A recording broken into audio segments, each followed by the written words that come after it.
but we have to tweak it to our own style. Like the job isn't done when we hit submit on all of these AI tools. It can save you 70% of the time by getting you a foundation, but you should still go in and make it your own. Bill, I'm so excited to sit down with you. I have only recently met you, but I met you under the context of Phil knows everything about AI. But I've come to learn that it's only been the last couple of years that you have dived like feet first, head first into AI. Yeah. What made you go so heavy in on really changing your life and going all in on AI? Yeah, so I was actually a chief operating officer of a real estate team, a mega team in North Carolina. Mm-hmm. And I remember, so I have friends who are software developers, engineers. I tell people I'm not the smart one. Mm-hmm. I'm just good at communicating things. Yeah. And I was sitting at a dinner and I was talking to these friends of mine and they're talking about upcoming technology. This was before ChatGPT came out. And I remember certain things were going over my head. And I thought this is probably what most people feel like when we talk tech. Right. And so I thought there's probably a market here if I can take the technology and the confusing stuff, because I understand it. Yeah.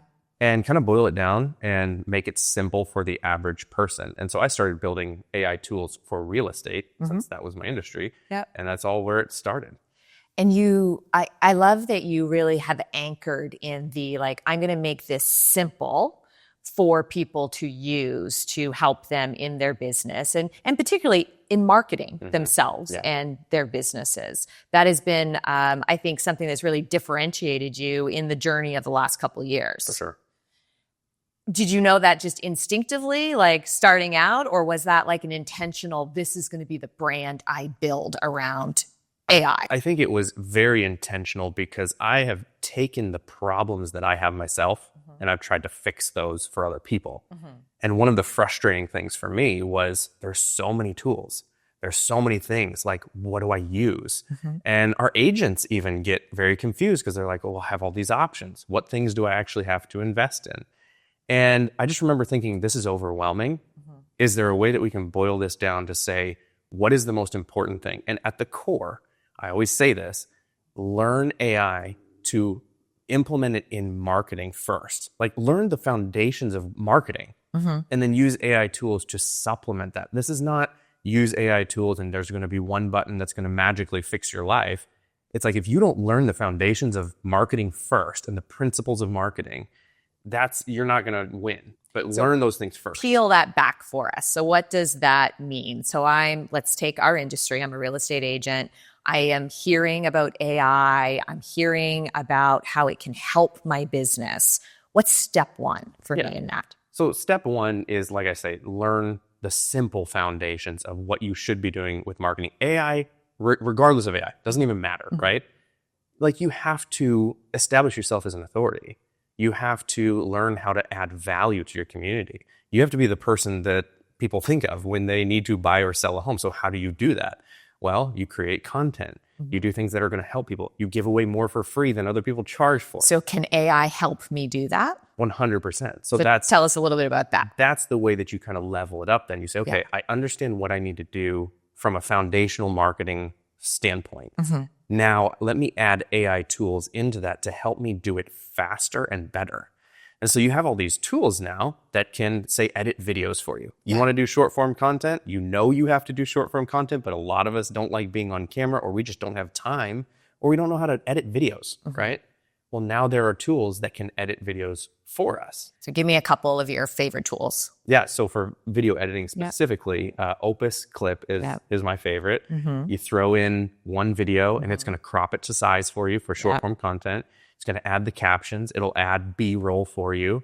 The really good thing about Opus, though, is it has something called AI curation, which understands what that video is about.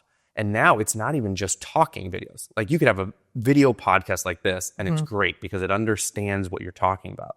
But now they have something, it's a tool called Clip Anything, where it understands objects, it understands emotions, it understands everything. So you could throw in a soccer game and say, give me all the clips of every time there was a penalty. Right. And it would understand. Yes. And so that's powerful because now for, say, real estate agents, you could do videos that aren't talking videos like home tours. Yes. And you could have things cut up. And so Opus is a great tool for that. Yeah. I love Opus. And I love that it will give you a score. So it literally will give you a rating out of 100 of the different clips that it gives you based on hook and content of how it thinks it will perform. Yeah. So I like that because I always start with those like, I wanted the 98. Yes, Let's go to that. Let's go to that video first and start there and figure that out. But it really is like as easy as uploading a video into the platform, and then the magic of the AI does everything else. Yep. And I think people need to understand, yes, it's easy. I can throw a video and I can hit one button and it's going to give me all of these options. But we have to tweak it to our own style. Yeah. Like the job isn't done when we hit submit on all of these AI tools. It can save you 70% of the time by giving you a foundation, but you should still go in and make it your own. Do you think AI will replace marketers? I don't think it's going to replace marketers. I think it's going to replace tasks that marketers have. Okay. And so the way that I see it is any advancement in technology replaces certain tasks. You look at telephone technology, right? We don't have telephone operators anymore because that task has been eliminated with technology. But now we have different opportunities with telephone technology. We have cell phone repair, right? You have tower maintenance. So you have all of these different tasks that have been created. Whereas, yes, we no longer have the task of telephone operator, but we have other jobs that have been created from that. I think it's the same thing with AI. It's not going to replace marketers. And because with marketing, like you have to have a really specific brain for marketing. Some people love it, some people hate it, but you can use the tool to really enhance what you're doing. And I think AI is the best used when it's used with an expert. So an expert in marketing using AI can't be beat. Right. You know, and if you know nothing about marketing and you just throw something into AI, it'll be better than what you previously knew before. But it's dangerous when you put an AI tool in the hands of someone who already knows marketing, or if you put a video editing tool in the hands of someone who understands video editing, that's when it's like gas on the fire. And so that's why I tell agents, don't get lazy and just use these tools and think, I don't have to learn the foundations of marketing. Right. No, learn the foundations of marketing, because then these tools will be gas on the fire and you can't be beat. I think that's what's been your superpower and why you have resonated and built this brand now in real estate, AI, and marketing, because you understood real estate and then you took AI and combined those two, as you were just talking about, and then started sharing it in a very relatable way back to people. Yeah. Now, I heard when you found AI back in 2022, roughly, that you got so absorbed that you stopped watching television. I did. Is that still the case? Still the case. No way. So you haven't watched I television. have not watched TV. I didn't watch the Super Bowl. I didn't watch anything. And so I Really? have not watched TV since 2022. So when you are looking to like relax, unwind, it's the end of the day, like what's that look like? Probably a tutorial video on marketing or AI. And would you watch that on like YouTube? Where are you Yeah, consuming that content? YouTube, yeah, online. Okay, Yeah, so online. So yeah. you're watching a screen. I am You're just watching, not yes. watching. I'm not watching Netflix. TV, Netflix. It's all information that's going to help me with business. Yeah. Wow, I'm super impressed. I with actually all helped of you. I that. didn't own a TV because I got rid of it. Uh-huh. And my kids wanted to watch the ball drop for New Year's Eve.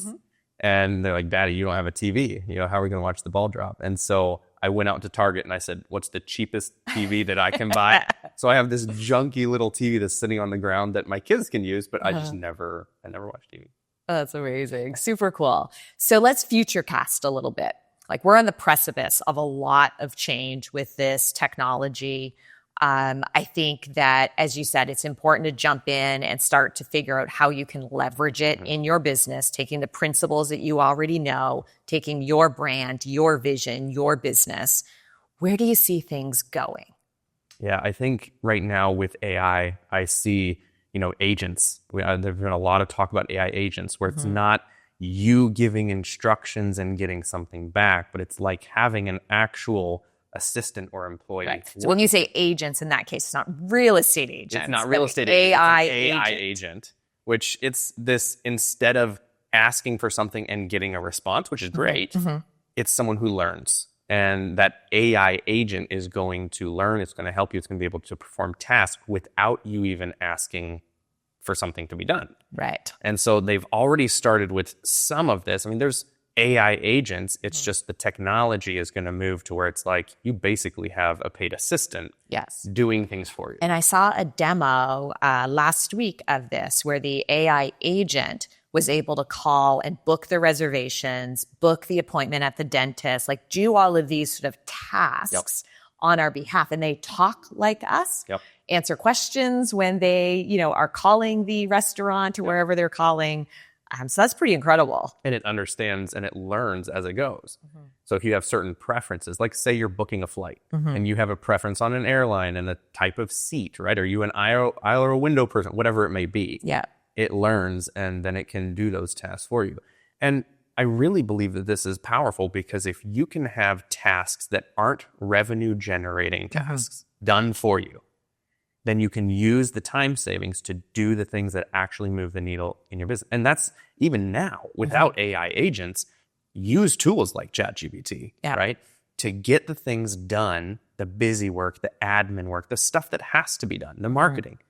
Use the tools to do it faster so you can save time, and then use the time savings to do things that are going to be revenue generating activities that actually move the needle in your business. Now, if you don't use your time savings to do those things, then it's all for nothing. If you're watching Netflix. If you're watching Netflix, I mean, that's on you. You pick what you want to do with your time. But for me, it's how can I save time so that I can apply that time to revenue generating activities or spending more time with my kids or my family. Like that's what it means to me. Yeah. Let's talk a little bit about ChatGPT. ChatGPT is my marketing bestie, right? That's how I think about ChatGPT. How do you think about ChatGPT? I think of ChatGPT first before anything else. Okay. Like it's the thing that I go to. ChatGPT is your bestie too. Bestie. I have a little icon on my lock screen of my phone that I just tap and it opens so that I don't even have to type in. Do you even go to Google anymore? Very rarely. Okay. I use ChatGPT now more for everything. And I tell people who are getting into AI, just think about AI first. Like you may not even know why you need to ask it, or you may not even understand yet. But if you think of AI first in everything, it can really help with ideation, I think is the most important thing. Right? Yeah. Awesome. Give us some of your favorite prompts or give us some prompts that a real estate agent would find useful. Yeah, so I have a list of prompts that I give away for free that I've written because I'm very And you can give us a plug for that. Tell us where they would go find some of your freebies. If you go to philstringer.com, right on my homepage, there's 10 free tools and 10 free prompts that you can just copy and paste. I switch them out every once in a while, but I have a bank of over 500 that I give my students. And so I just pick some of the good ones and put them in a PDF that anyone can grab at any time. Yeah. One of them in particular that I love, that's a newer one that I wrote out, was where you actually put in the prompt that you wrote for something into this prompt. And in the prompt, it basically says, rate my prompt that I wrote on a scale of 1 to 10 on what you understand, the meaning of what I'm trying to do, and then rate it 1 to 10 on the hidden meaning of what I'm wanting to do. So let's say you're writing a marketing email, and the hidden meaning in that email is you want a call to action for someone to purchase something, right? So it rates it on a scale of 1 to 10. And it says, all right, this is a 6 out of 10. And then it goes back and in the prompt, it tells it, ask the questions that you're unclear about and then answer them yourself. So you put in just your prompt and it says, all right, I understand this is 6 out of 10. And here are the things that I don't understand. What's your target audience? You didn't mention that in your prompt. Is this an email sequence or is this just one email? So it asks all these questions and then it answers it for you and you correct it if anything's wrong, but it gets it to where it understands back and forth a 10 out of 10. So it has 100% clarity on what you're trying to accomplish and the hidden meaning of what you're trying to do in that marketing piece. And then it gives you a new prompt that's so detailed. You copy the new prompt in, you put it in, your email's like killer. So ChatGPT is working with itself essentially to write the best prompt. Yes.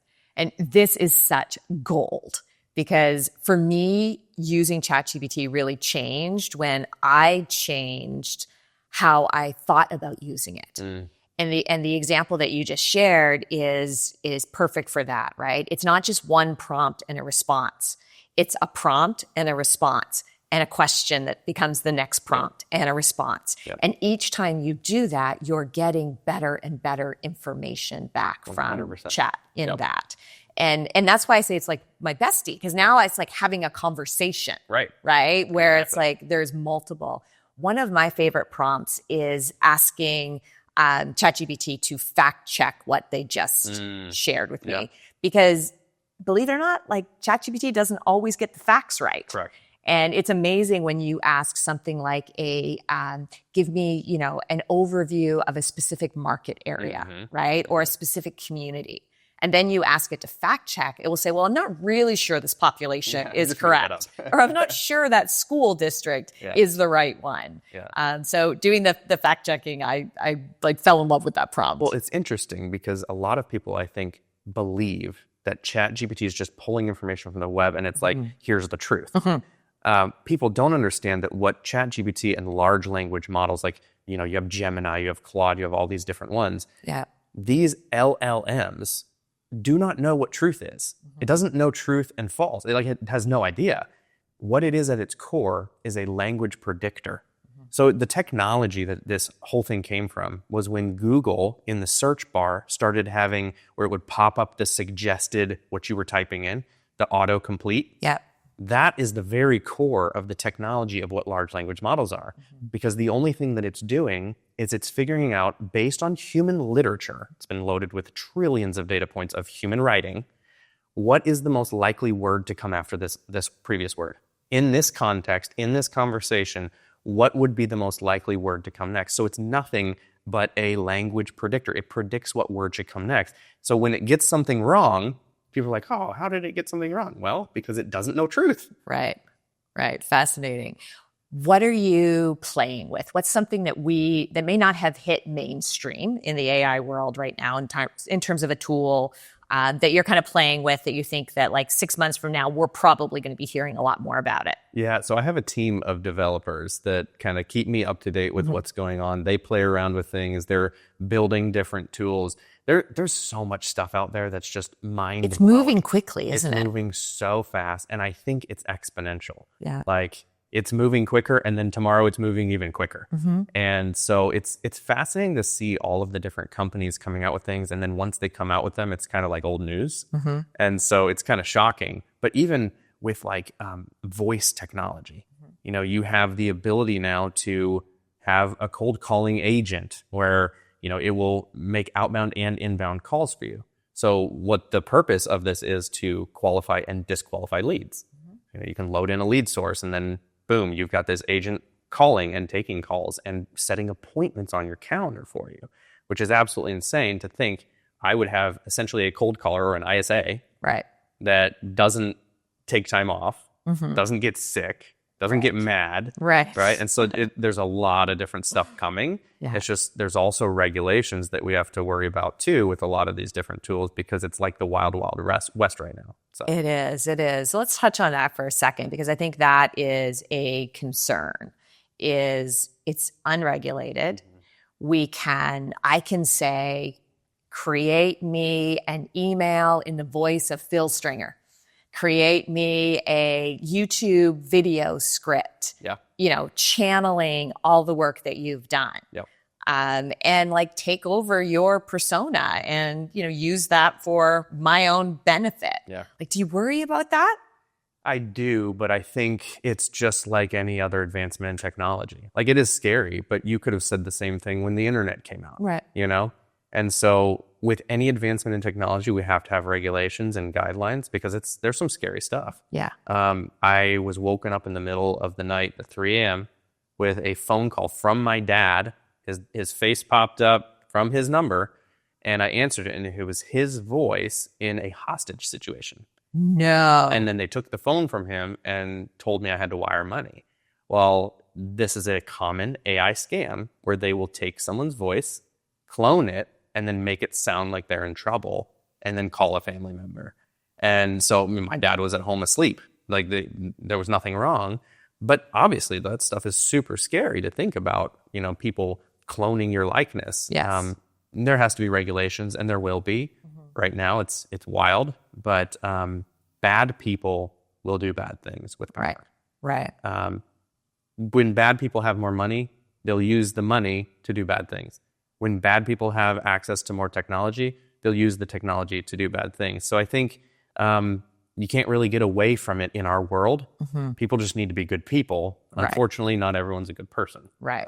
Well, let's focus on that. Let's focus on good people doing good things with good technology. And you are certainly one of those good people doing good things with great technology. And thank you so much for sitting down with us and sharing some of those ideas with it. Let me give you a closing question, and that is to tie into the name of our podcast, which is X Factor Marketing. And to me, I think that we all have that X factor that makes us sort of special, and pulling that into marketing is where we really gain a lot of value. What do you think your X factor is? My X factor is taking confusing things and being able to communicate it in a way that if you're 5 years old or 95 years old, you feel inspired that you can do it. And so I'm not the smartest person in the world. I tell people all the time, like, there are developers and software engineers that are way smarter than I am. I'm just able to take the crazy hard stuff, understand it at a certain level, and boil it down so that anyone feels inspired. Awesome. That is definitely an X factor. Thank you so much. I love it. Thank you.